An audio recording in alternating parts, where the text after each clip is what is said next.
Hey guys, this is G, and today we're making this swipe.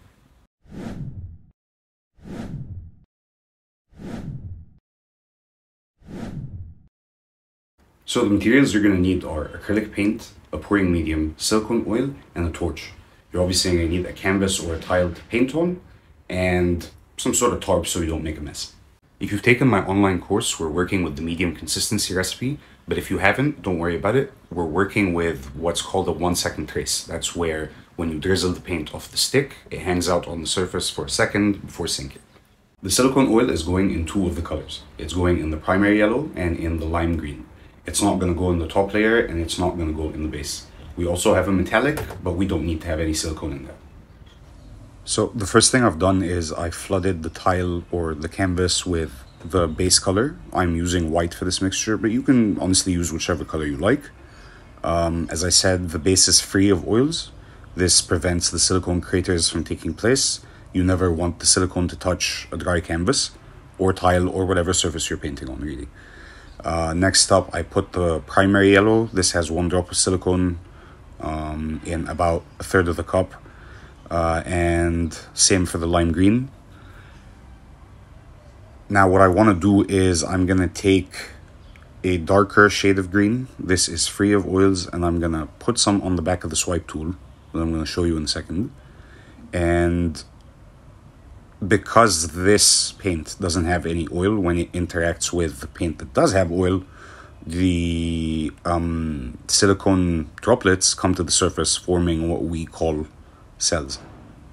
And then the darker shade of green, depending on how many cells you get, if you smother the canvas in cells, will start to look like lacing, but that's a different thing that we'll discuss in a later video.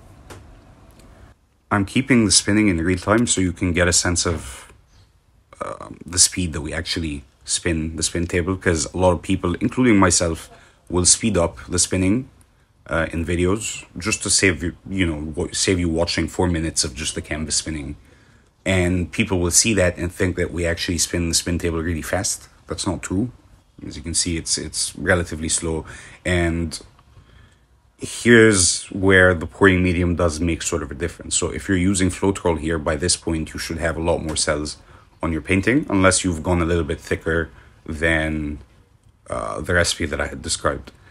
But if you're not using Floetrol, if you're using retail pouring medium, or if you're using varnish as your pouring medium, these more elastic mediums require a little bit of heat, and they require you to thin the top layer of paint so the silicone droplets can get to the surface. So the bigger ones have already sort of appeared, but for the most part, this is going to require some heat before we see anything. I do love the swirl pattern on it at the moment. By the way, all these intricacies of cells and what affects them and the materials and the consistency and really every question you have about cells and why you might not be getting them is stuff I talk about in detail in my online course. The link to that is in the pinned comments, and if you just head over to gpours.com, you'll be able to find it.